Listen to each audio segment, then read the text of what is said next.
Amar Singh college यहाँ 20वीं सदी की पहली दहाई में डोगरा पीरियड में महाराजा प्रताप सिंह के वक्त में तामीर हुआ था और इसका स्टाइल जो है वो कॉलोनियल स्ट्रक्चर बनाया गया था। उस वक्त सरकारी इमारत बनाई गई थी और इमारत का काम इंस्टीट्यूशन ऐसा इंस्टीट्यूशन बना था जिसमें आर्ट्स और टेक्निकल ट्रेनिंग दी जाएगी।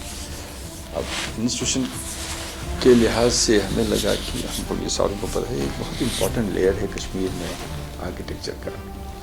इसमें ब्रिक का बड़ा अच्छा इस्तेमाल हुआ, लकड़ी का बड़ा अच्छा इस्तेमाल हुआ था, इसका लाइम वाटर का बड़ा अच्छा इस्तेमाल हुआ था। अब इतना बड़ा स्ट्रक्चर 100 साल में इनअप्रोप्रिएट कुछ काम हुए थे। वहाँ कहीं बीच में पार्टीशंस किए गए थे, दीवारें कहीं कहीं मुनहदम की गई थी, खिड़कियाँ बदल दी गई थी।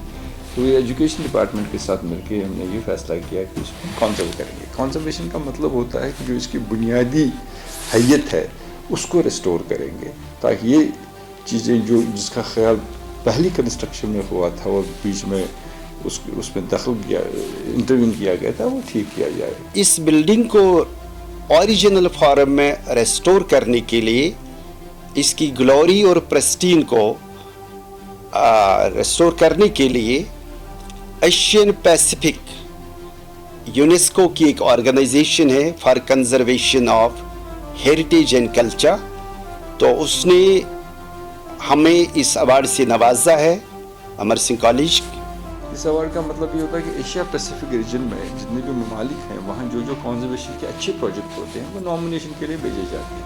एक जूरी बैठती है, जूरी फिर फैसला करती है कि इसमें जो सबसे अच्छा अवार्ड सबसे अच्छा प्रोजेक्ट कौन सा लगा। इस सारे अवार्ड का मतलब ये होता है कि एक इलाके की शिनाख्त, एक आर्किटेक्चर स्ट्रक्चर की शिनाख्त इस्टेब्लिश हो जाती है और ख़ासकर बिल्डिंग पर भी तो ये फ़र्क पड़ ही जाता है। इसकी लाइफ बढ़ जाती है, इसकी ओरिजिनलिटी रिस्टोर हो जाती है, इसकी ऑथेंटिसिटी वापस आ जाती है। ये सारा काम कुछ से हुआ और ये इंटैक्ट के लिए और हमारे लोकल अपने टेक्निकल एक्सपर्ट्स के लिए लोकल कारीगर 100% इसमें लोकल थे, उनके लिए फ़ख्र की बात है कि वो कामयाबी से ये प्रोजेक्ट अचीव करें।